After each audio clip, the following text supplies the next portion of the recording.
Musulmançılıkta, İslamda kaçan kişi ölüm töşөгүндө жатканда al-muhtar annahu yuda'u mustalqiyan ala qafahu nahval qiblati deydi.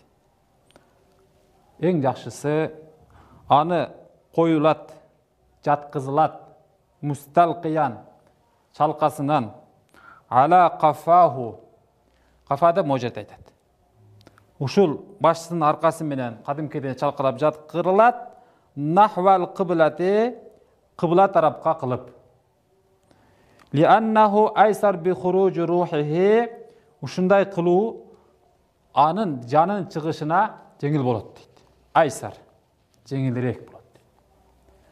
Мына мисал үчүн бул киши азыр биз ушул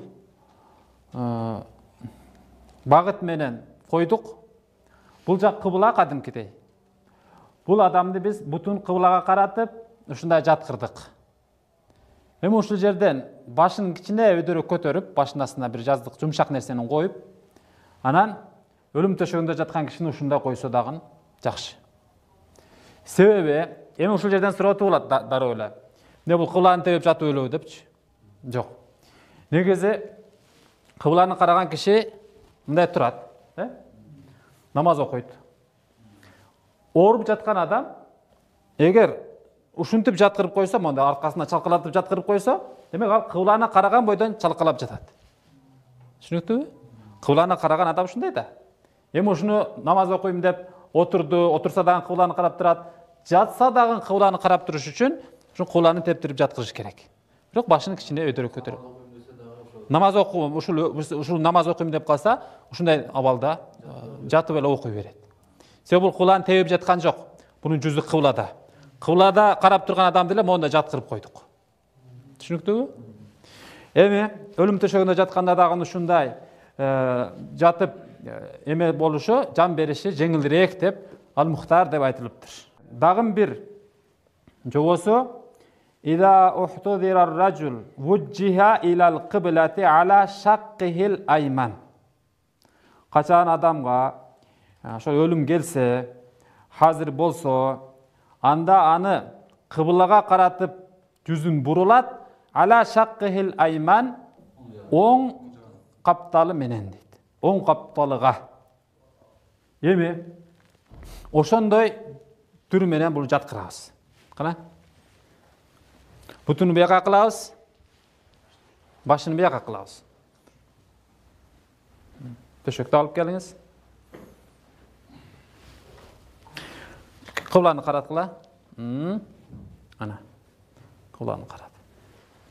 Мына ушул көрүнүш вujjiha ilal кыбла, кыблага жүзү бурулду. Ala shaqqihil ayman, оң капталы менен. Оң капталы менен кыбланы карап жаткырылды. Мына ушундай жаткыруу бул сүннөт экен. Лианнаха сүннатун. Ушундай кылуу сүннөт. Эми бул өлүм төшөгүндө жаткан адам чындап эле өтө оор абалда болот. Адам баласы ушунчалык бир чаңкаган абалда, ушунчалык бир баягы жашоого тойбогон абалда ушундай жүзүн көргөзөт. Кала берсе ошол көзүнү жумуп ачканга күчү калбай калат. Илептери кургап баратат, бирок ошону суулап алганга күчү калбай калат. Ошон үчүн мындай абалда өзүнүн жашоосу менен коштошуп жатат, канча арманы жүрөгүндө калды, канча деген көп ойлору бар, ошонун бардыгына көңүл буруу менен бирге бул кишиге биз Luqqina şahadatayn. Şahadatayn деп ашхаду ан ла илаха иллаллах ва ашхаду анна Muhammadan abduhu ва расулух. Ушул эки шахадатты талкин кылынат. Талкин. Эми ооруп жатканда биз Ясинди окуп тура турган болсок, ошо жеңилирээк болот. Ясинди окуганда ошол жакыныраак келип, катуу үн менен эмес, акырын ошо уголгудай Ауду биллахи минаш-шайтанир раджим. Бисмиллахир-рахманир-рахим. Ясин. والقرآن الحكيم إنك لمن المرسلين على صراط مستقيم. Şunda akırın Yasin'de okup durabız. Anan bul kişiye ey sen ölüp baratasın, kelmeni aytıp kal, beyişke kiresin, aytpasan günökör bolasın. Anda emes. Anda emes. La ilahe illallah Muhammedur Resulullah. Kozun menen bayağı. Uşunda bir kelmenin ulu ekenini, kelmenin jagımdуу ekenini, kelmenin manilүү ekenini, kelmeni aytsa ошо бешке kirişke bayağı kızıga turganday kılıp La ilahe illallah Muhammedur Resulullah dep uşunda koz kılıp aytabız akырын kulağına jakında. Keyin oң kulağına, sol kulağına La ilahe illallah Muhammedur Resulullah. Илебини кыймылдатып айткысы келгендер ошо илебини кыймылдатып калат. Кээ бирөөлөр катуу эле айтат. Кээ бирөөлөр ошо алы келбей калат. Кээ бирөөлөр ошо айткан сайын кайра айт деп мондай бир нерсени үмүт кылгандай болот. Эми ар кандай киши болот да. Ошон үчүн Аллах Тааладан сураш керек, ошол келме менен кете эле, келмени насип кыл депчи. Акыры келме ла илаха илlallah болсо бейишке кирет дейт го пайгамбарыбыз.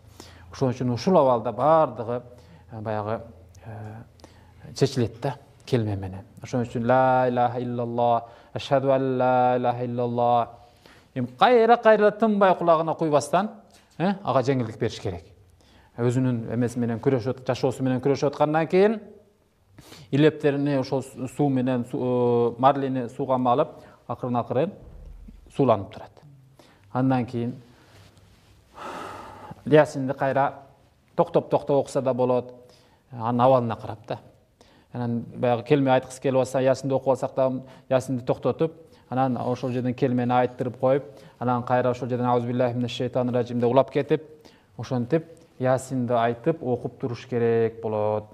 Ва иза мата качан өлсө, шудду лихиятайхи. Эми мына китепти кармап тур. Качан жан бергенде адам баласы жан бергенден кийин дароо эле денеси катый баштайт. Алгачкы белгилери могу бутунун учунан башталат. Муздап, мына кадимки адамдын денесиндеги жылуулук калбай калат. Муздап, агарып, же өңү өгөрүп, ушундай көгөрүп дегендей. Бутунун учунан, колунун учунан, монда колунан кармап билсе болот, монда кармап ушул бутунун учунан, колунун учунан башталат. Анан бул тырнакта, мисалы үчүн кызыл болуп турат го тырнагыбыз. Монда сыкканда агарат. Кайра коюп жүгөрсөң, кайра эле 1-2 секунд ичинде аппак, актыгы жоголуп, кайра кызыл болуп кирет. Демек, адам денесинде кан жүрүп атат. Каза болгон кишинин, каза болуп бараткан кишинин ошонусу дагы кечигип кызарат же ак бойдон кала берет. Себеби каны токтоду. Эми ал каза болуп аткан кишинин тырмактарын чымчылап эми кыйнап эмес. Бул жөн эле аяга адамдын эмесин текшериш үчүн. Тирүүбү, өлүүбү. Көчөдөн бирөө алып калды, шашып атканда эме кылыш үчүн, ошол бул өлүп атканда аны эмес. Бул жөн эле бир айтылган сөз.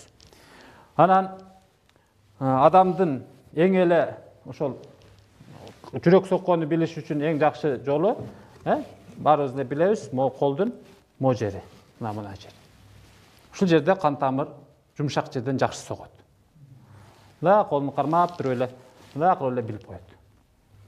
Тагын болбосо тамакта мо жер. Бул жерге колдун артын койсо мына. Лык этип жүрөк согуп турат. Ушул жерден колу да мында кармап, акырын назик кол менен бул жерге мында колун коюп, ошону билинет.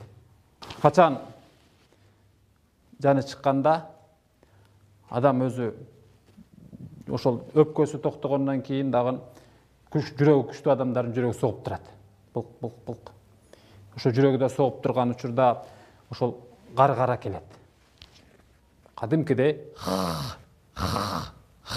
катуу, ушул үн катуу чыга баштайт. анан омурткасын кичине көтөрүп, анан ошол гаргараны катуу тарта баштаганда талкинди дагы баягы ла илаха иллалла деп айтып турабыз го. Ошону акырыныраак анан гаргара келген учурда ошол Ясинди окуй башталат кайрадан. Же болбосо ошол улантып кайсы жерге токтогон болсо ошо Ясинди окуп туруш керек. Ошо гаргара эң акыркы кыймыл аракет да. Гаргара келгенде тобо ыйман кабыл болбойт дейт го. Себеби андан кийин ал башка амал кыла албайт. Эң акыркы ошол гаргара. Гаргарадан кийин анан адам жан берет.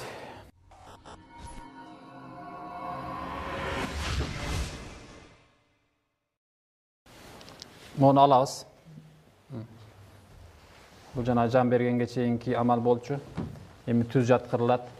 Колу бутуну мондай түз. Кээ бирөөлөр мондай ушу бойдон катып калат. Жарым саат турса ушу бойдон катат. Муну түзөш кыйын болот. Колдор дагы ачык.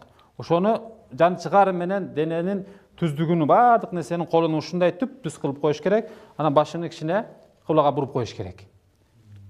Себеби баягы түз болуп катып калбасын да. Мындай. Анан биринчи лихиятайхи деп могу ийиктен баштап могу жерге чейин байланат.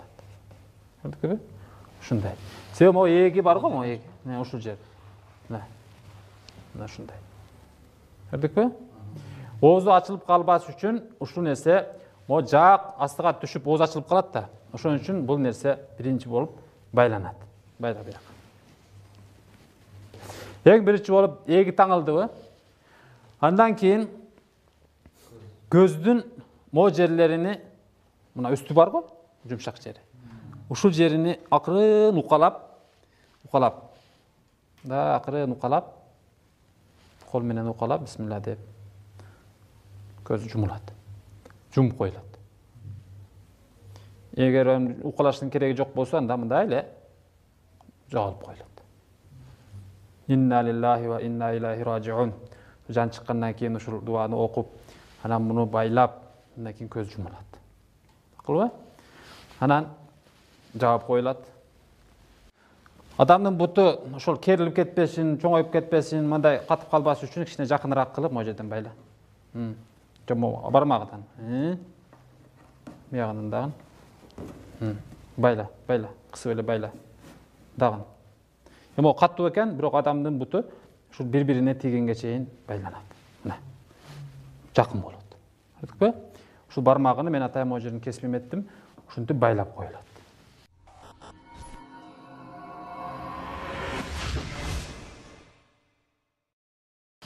Адам жаны чыкты. Анан биз эгини таңдык, бутуну таңдык, денесин түздөп койдук. Анан кийими бар да. Биз кийимини дароо чечишибиз керек. Биринчи кийимди чечерден алдын моундай простынын үстүгө жабабыз. Ач. Ач. Болду, ошондой ташап кой. Мынабы аврет жерини жапкан чүпүрөк болуп эсептелет. Түшүнүктүүбү? Ушул аврет жерин чапканды киндиктен баштап тизенин астына чейин. Биринчи кийиминин үстүнөн жабылат. Кийиминин үстүнөн жабып туруп, ушул нерсе эми акыры кепинделип, кепин үстүгө жабылгандан кийин алынат. Ошого чейин тура берет. Бул нерсе эч качан ачылбаш керек, аврет жери. Буну кийимин шымынын үстүнөн, көйнөгүнүн үстүнөн жаптыкпы? Шымыны бияка алып, кийимини бияка алып, бул нерсе калды. Ушул. Эне үстүнү жап эми. Тияктан өтүп жап. Болду.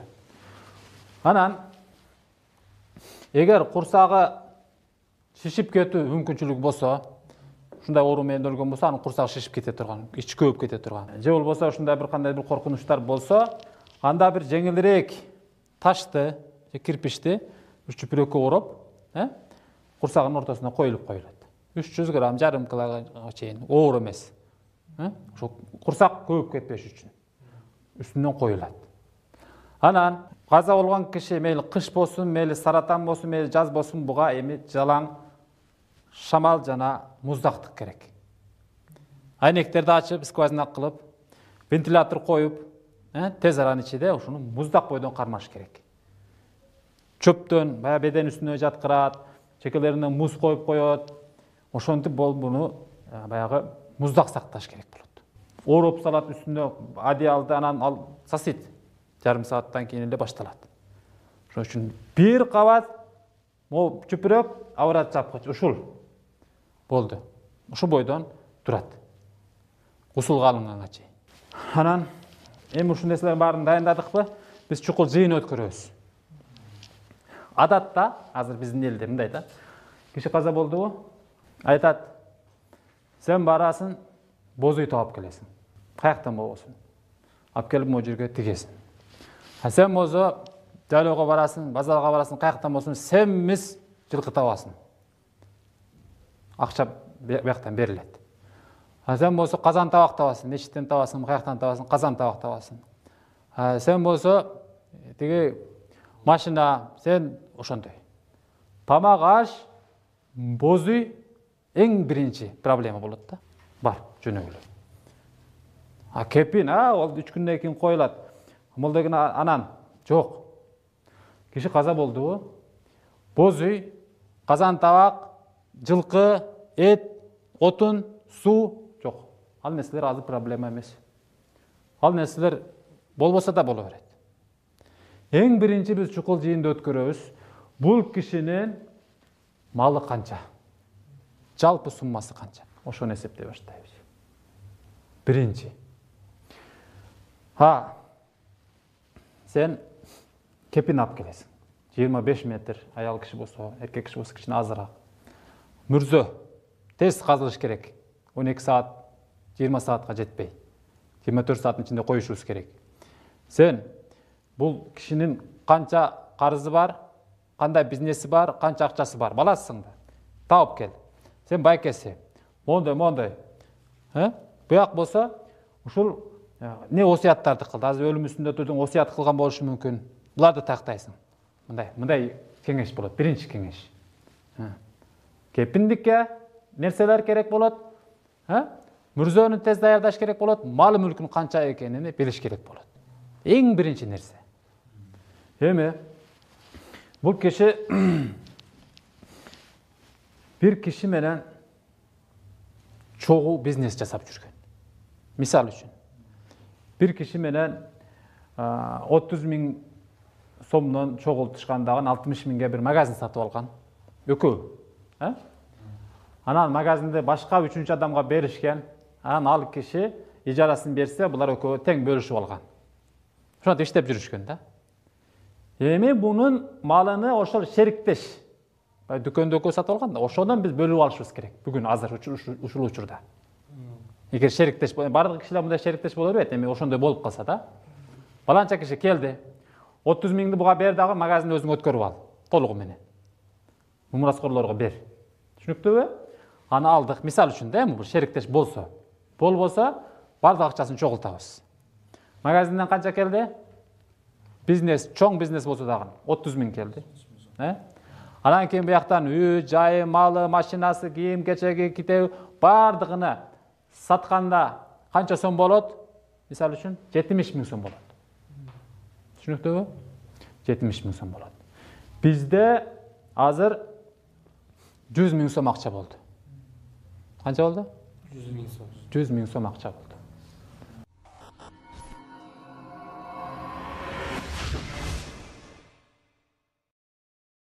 Элдер ойлошу мүмкүн. Бул киши каза болор менен булар эмне үчүн анын акчасына келишип кетти депчи.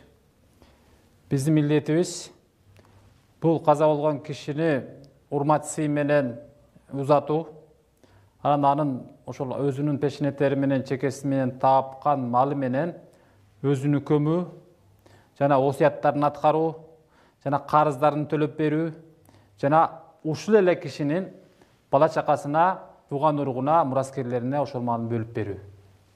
Бул биздин тирүүлөрдүн милдетибиз ушул. Ар бир кишиге ушундай мамиле жасашыбыз керек. Ар кишинин кыялдары бар, баламды палан жака окуткум келет, моундай мечит салгым келет, ата апамды ажыга жөнөтүшүм керек деген осуяттар болушу мүмкүн. Аларды аткарыш беришибиз керек. Ошондой эле анын тапкан малы, жаны малыны бардыгын биз ошол балдарына тең кылып бөлүп беришибиз керек болот. Ошондой эле бул кишини өзүнүн малы менен көмүшүбүз керек болот. Ошон үчүн биз эң биринчиден бул кишинин өзүнүн малынын эсебин чыгарып туруп, тартиптелген 4 эрежени аткарышыбыз керек болот. Биринчиси, ушул өзүнүн азыр жана биз 100 000 сом акчасын чогултурдук, ошол акчасынан сарптап, өзүнө сарптап, мунун кепин көмүү аракетини кылышыбыз керек. Экинчиден, бул кишинин карызын беришибиз керек.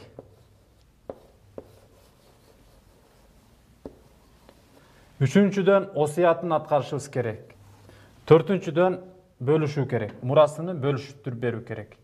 100 000 сом ушул нерселерге өзүнүн тартыгы боюнча биринчи аткарылмайынча экинчиге иштеткенге болбойт, экинчи аткарылмайынча үчүнчү иштетилгенге болбойт. Кысасы өз тартыгы менен ушул 100 000 сом иштелмейинче бир тыйын мен сиз калган кишилер эч ким андан жегенге, иштеткенге, тияк бияка жумшаганга болбойт да. Мына ошон үчүн биз ушундай айтып атабыз. Шарият ушундай айтып атат.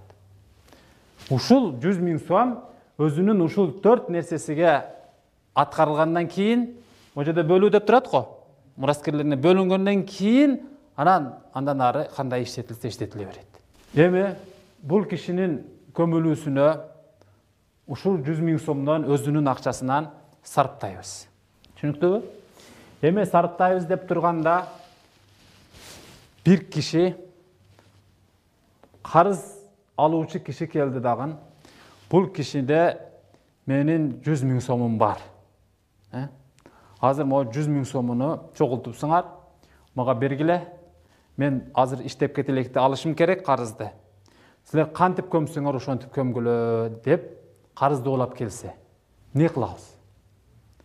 Мындай учурда ал кишиге айтабыз, сиз шашпай туруңуз, бул кишинин өзүнүн акчасы менен бул кишини көмөбүз, анан канча калса ошону аласыз. Не үчүн мындай? Себеби бул кишинин карыз төлөөсү тирүү кезине салыштырылат. Тирүү кезине кыяс кылынат. Мындайча айтканда, ушул эле киши тирүү кезинде мисалы үчүн карызга батты. Ушунча карызга батты, малын сатты, үйүн сатты, унаасын сатты, бардык нерсесин, идиш аягын бардык нерсесин сатып жүгөрдү да. Бирок карыздан кутула албай койду. 300 сом карыз анын мойнунда турат. Анан эмнесин сатышын билбей караса, кийими бар. Жакшынакай кийими бар. Ошол кийимини сатса, тиякта кардар даяр. 300 сомго алат. Эми шарият ушул чекке чейин барып, ал кишини карыз төлөөдөн тыят. Мейли карыз важип, карызды төлөө керек, зарыл, бирок бул жерден шарият тыят, казы тыят аны. Кой. Сен азыр могу кийимиңди сатып, 300 сом таап, тиги карызыңа төлөбө. Кое тур. Себеби ауратыңды жабыш, кийинип туруш фарз. Сен азыр фарзды аткарып тур. Тиги карыз важиптан аны төлөйсүң. Деп казы ал кишини тыят. Андан кийин ал кишиге казы мөөнөт берет. Ошол доордо орточо иштеген киши канча күндө 300 сом таба алат. Бир жумада болсо бир жума бар иште дейт. Анан ал киши барып ошол кийимини кийип алып, барып иштеп, табат 300 сом таап келип тигиге берет. Андан кийин ошентип кутулат. Демек, адам жылаңач калып канга чейин карыз төлөө милдет эмес болсо, мына каза болгон киши дагы азыр 100 000 сомду бардыгын карызга берип койсо, өзү көмүлүшкө акча калбай калып атат да. Ошон үчүн ошо тирүү кезине кыяс кылынып туруп айтабыз, карыз алуучуга токтоп туруңуз, биз буну көмүп келебиз, канча калса ошону аласыз дейт. Мындайча айтканда, өлгөндөн кийин дагы өзүнүн акчасыга өзүнүн авратын жабыш керек, мындайча кепилдениш керек, мүрзөгө коюлуш керек, анан калган акчасы менен карызын төлөнүш керек. Түшүнүктүүбү? Эми көмдүк. Бул кишини азыр көмүү жөрөлгөсүнү өтөбүз. Көмгөндө буга иштеди, мисалы үчүн ошондон 10 000 сом. 10 000 сомду ага биз көмүүгө иштеттик. Макулбу? Бизде канча калып атат? 90 000. Эми ошол 90 000ди жанагы 100 000 карызым бар деп келген кишиге 90 000ди беребиз. 10 000 сомду анан аласың деп. Эгерде карызы анча эмес, карызы азыраак болсо аны беребиз, калган акча бияка осуятка түшүп ылдый кете берет. Түшүнүктүүбү? Эми ушул карыз маселесинде дагы бир мисал келтирип кетем. Мисал үчүн бир киши 100 000 сом карыз болуп өлдү. Анан аркасында 1000 сом эле акчасы калды. Канча калды? 1000 сом. А карызы канча? 100 000 сом. Эми ошол 100 000дин 90 000-ини бирөөдөн алган. Дагы 9 000ди дагы бирөөдөн алган. Анан 1000 сомду бирөөдөн алган. 3 кишиден алган да. 90 000, 9 000, 1000 сом. Канча болду? 100 000. А мында канча калып атат? 1000 сом калып атат. 100 эсе аз да. Эми ушул 1000 сомду жана 1000 сом алчу кишиге берип, ондан кутулуп туралы азырынча. Бияктан 9 000 алган киши бар, 90 000 алган киши бар. Аларды кийин аласыңар деп айтпайбыз. Бул жерде дагы шарият ушунчалык адилеттүү. Ошол 1000 сомдун 900 сомуну 90 000 алчу кишиге беребиз. Канча калды? 100 сом калды. Анын 90 сомуну, тиги 9 000 алган кишиге беребиз. Канча калды? 10 сом калды. 10 сомду кимге беребиз? 1000 сом алган кишиге беребиз. Мына ар бири өзүнүн ала турган карызынан 100 эсе азын алды. Карызды ушинтип төлөйбүз да. Эми дагы бир суроо туулат. Бул киши эч кандай акча калтырбай кедей абалда өлгөн болсо, буну ким көмөт? Каржысы кимдин мойнуна?